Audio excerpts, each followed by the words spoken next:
Hello there. I'm Scotty. You're not. It.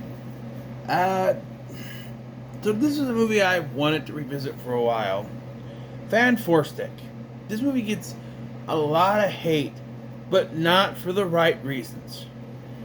Everybody goes, "Oh, this is a terrible movie. It's terribly done. The editing is bad. It's a terrible comic book movie." But is it really that bad? Is it really that bad? And my biggest question is, if those of you who went to the theater to see this movie, did you really think it was going to be a good movie? Especially since before the film was even released, the director Josh Trank himself was shitting on this movie. In fact, and I quote, "A year ago I had a fantastic version of this, and it would have received great reviews. You'll probably never see it. That's the reality, though."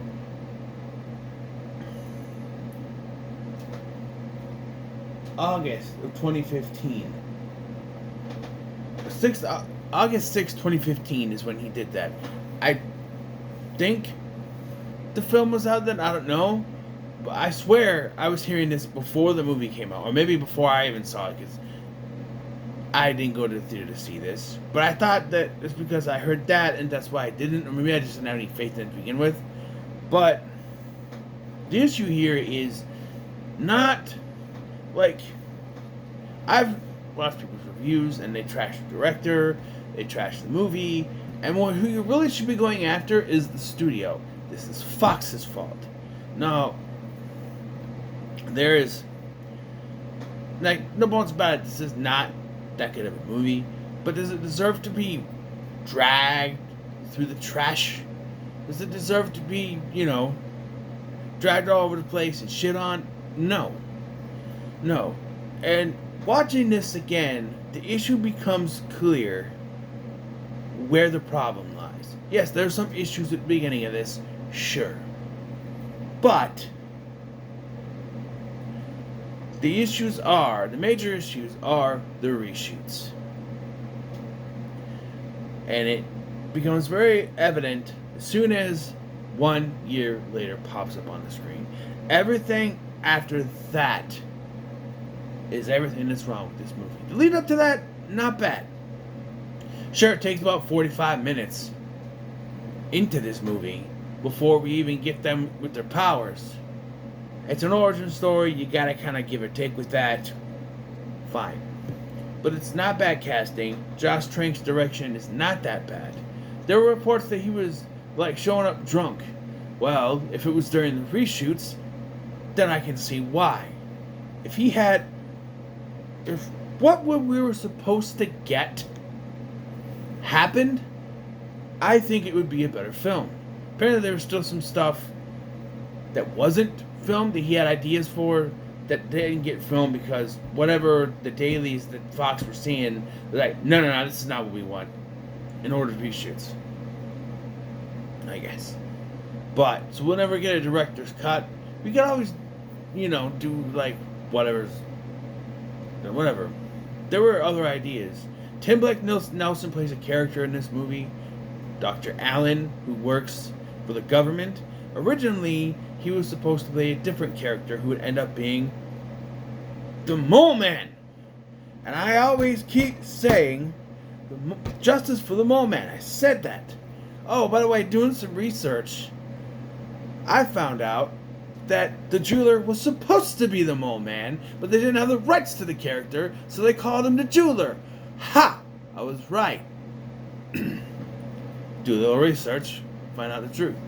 But yeah, here, well, he just is a government guy who gets killed by Doom at the end. Also, they were supposed to have Herbie, the robot. Fox said, no, that's too much like Jarvis and the Star Wars droids. This is 2015. This is the year that Star Wars came back. There were no droids, really. Well, both BB-8 and stuff like that, but yeah, Jarvis, really? I don't know. Herbie would have been cool, I guess. The Fantastic Car was also supposed to be in there. No, not. And in a big change from the comics that I actually would like to see how it was handled, Doom was supposed to become the Herald of Galactus. Supposed to go over into the other world. Galactus was there. Doom is left behind. Becomes the Herald of Galactus, which makes much more sense with the pacing of this film. That happens. He was also supposed to be a dictator, but they turned him into a computer hacker dude. Also, his name was not supposed to be Victor Von Doom. It was supposed to be Victor Domaschetz. Every mention of the name Von Doom is done off screen, which means it was a redub of what was supposed to be said. Yeah. And something I saw this time, I heard this time, I didn't catch the first couple times I watched this. They do confirm that Sue Storm is adopted, which is kind of obvious. Although they could have had a white mom, we don't know. But yes, it is official here. There's a conversation. He's my dad. He's dad? Are you adopted? Yeah, I'm adopted. Oh. I heard that this time. Oh, okay, they do explain it. The more you pay attention, I guess. There are parts in this, like the beginning of this. Okay. The one thing in the beginning of this that I don't particularly care for is the brother with the line, it's Cobra time, which I could see could have been a reshoot. Now, I'm not saying it was, but the fact that he does use it in the climax of this version of the film, that was definitely a reshoot, because in the trailers, there's a scene where he jumps out of a helicopter in the middle of a city to fight. Everything in the climax takes place on that other world. There's no fight in the city. The posters have them in front of a destroyed city. The only destruction we get, really, is the big hole that it was tearing through the fabric of space-time, which is, again, the stupid light into the sky thing that was really overdone by this point. Even Avengers did it. But Avengers made sense. Here, there's like, oh, Avengers did that, so let's do it. That's pretty much what it was. Josh Trank had a different way of doing it. There was another producer who had another way they wanted to do it, like the Avengers. Apparently, I think he was doing whatever Fox wanted. Fox wanted, much like with Warner Brothers, wanted to copy what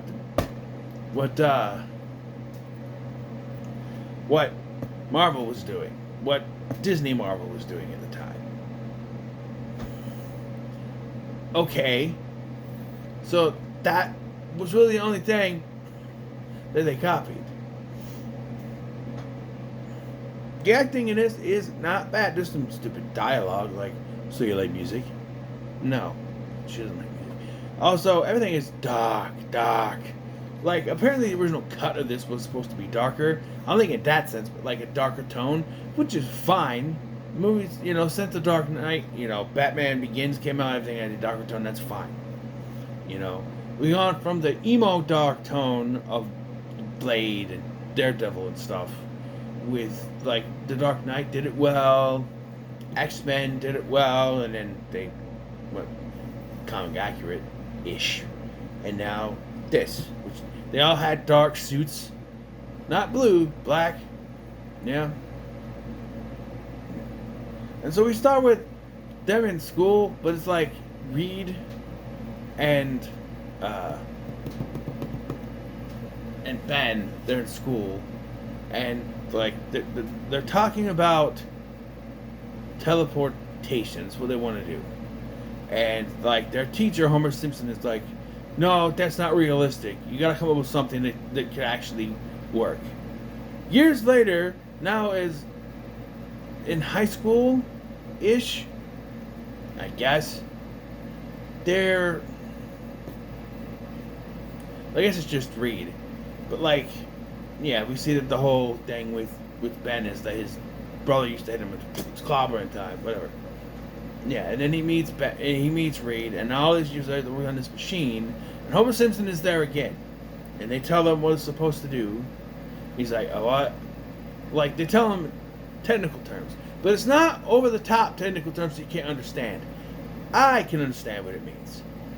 They say what it is. He's like, what? And it's like, it's a teleporter. He goes, this is a science fair. not a magic fair. And I'm just like, teleportation is science, dillhole. So they do it to prove that it works by teleporting this little plane that this one kid made. They teleport it, it gets scorched, whatever, but it works. And it even pulls out the basketball hoop, and he's like, "You're disqualified. This isn't science." Like, in what world is this not science? Like, whether or not you think that it actually teleported the thing, it blew up your backboard. It did that. Fuck you, Homer Simpson. It did that. And I'm quoting Nostalgia Critic, just shush. Okay? But yeah, it did that. But Sue Storm and her father happened to be perusing by in the science fair and see this and say, "Hey, we want you to help us with this." And so there you go, and you get Victor, and Johnny is brought in. It's kind of stupid the way that he's brought in. He's in a race, a drag race, and if they still call it that. And then he injures his arm, and then it's okay. You have to work for me now, pay out the money or whatever. Okay. Now I think everybody's gonna question the line where she's like, "Oh, it's good to have you back here and spend time with you." Well, we don't really see that. Again, in the original cut, maybe they did, but there's just like a montage of doing science things, and then they get working and are somehow disappointed when they're not the ones that are going to be sent over. They're going to coordinate with NASA, which makes a lot of sense. And this is my problem with this part. They expect it to go in, but then later when they're having a conversation, they're like, "Well, do you know who created the space shuttle?" "No, but you know Buzz Aldrin and Neil Armstrong, right?" I'm like, "Yeah, you're only proving them more right by doing that. That they're more in the right by saying that. I don't know what you're trying to do here." So they decided to go ahead and do it. And by the way, and again, maybe in the original cut he was there more, but Ben is not a part of this. He takes Reed there and then disappears until Reed calls him again and says, "Hey, I only trust you. By the way, yes, I know that Reed is actually taller than Ben here," but then becomes the thing anyway. So they do this, and it's really kind of unfair because, like, Sue is just at the computer while the other four go in. Victor gets left behind. The other two get all messed up, and then a wave comes in and hits Sue, and they get powers. Okay, this is where all the problems come. We cut, Reed escapes, and we cut to 1 year later. Now all of a sudden, Ben has been doing covert missions for the government for a year, and they're about ready to send out Johnny. We did not get a chance to see them coming into their powers and figuring out how they work. None of that. And I think that's because of the studio interference. Yeah. So I don't get to see any of that. Now it's just more talking and more talking. And, you know, and finding out that Johnny's going to go in, and so now Dad has a problem and goes to Sue, and then they have to find Reed, which they do, and he's taken in, and then they are going to send people in over there, and they find Victor.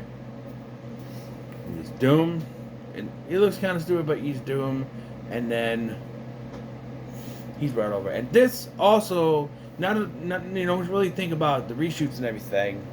This kind of makes sense. How he's sort of, if it feels out of nowhere, like he's just like, "This is my world, and you're not gonna destroy it." And I'm just like, it doesn't make any sense. If he was supposed to be the Herald of Galactus, it would make sense. Also, I would like it if maybe that was sooner in the film, or maybe they find him in the middle of the movie, right, or something. Like, for all the hate that Tim Story movies get, in that one, the whole thing with them getting their powers is in the first act, not halfway through the movie. Like here, right?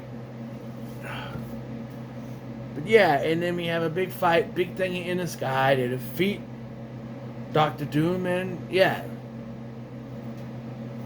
And they're like, okay, maybe we can work together in the future. Like, no, we're in charge. Like, they have any clout.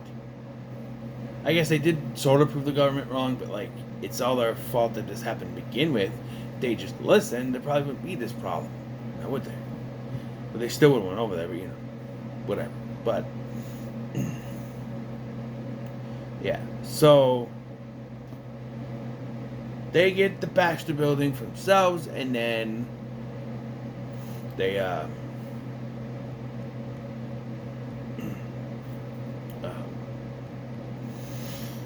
say, we got to come up with a name. And they're like, well, whatever it is, it's going to be fantastic. That's it. I got it. Listen to this. And then it cuts to just saying the Fantastic Four logo on the screen. Like, they're too scared to even say it out loud. Like, I know the comic movies at this time that weren't Marvel were just, like, doing whatever. Like, the X-Men. Barely mention X-Men. Or their superhero names at this point. They're just, like, calling each other by their regular names. Hank and Logan and all that stuff. But I don't know, this just felt like a big middle finger to it. Like, you call the movie Fantastic Four, no, you call it Fant4stic, but still, you call it Fantastic Four and you can't even say the name in there. Like, again, they come up with the name Fantastic Four in the Tim Story movie after the bridge thing, which is close to halfway through that movie, maybe, and that's where Johnny goes, hey, Fantastic Four, you know, and he dishes out the names. Fantastic, Invisible Girl, the Thing, that's it, the Thing. I'm the Human Torch. You know, the whole thing. It's just like, here, they don't even have those names, really. They mentioned the word thing once. That thing that he become. I'm just some thing, or something like that, I don't know. I'm going to give it a middle of the road. I don't think it's terrible. I don't think it's worth the hate. That's why I wanted to go back and revisit this. And I had a pretty bad day at work today, so I was like, I think it helped that I didn't watch it right away, because I probably would have had more issues with it than I did. But it's not that bad. Not that bad at all. It's a middle of the road for sure. And if I think maybe I would still put it on the worst movies list, but it would be like number 10. There are worse comic movies than this, man. Like, Catwoman, for one, is worse than this. Supergirl, Superman 3, you know, Dark Phoenix, worse than this. But, yeah. So what are your thoughts on Fant4stic? Let me know in the comments below. Make sure to like, share, and subscribe. Thanks for watching. I've been Scotty, and I'll see you in the next one.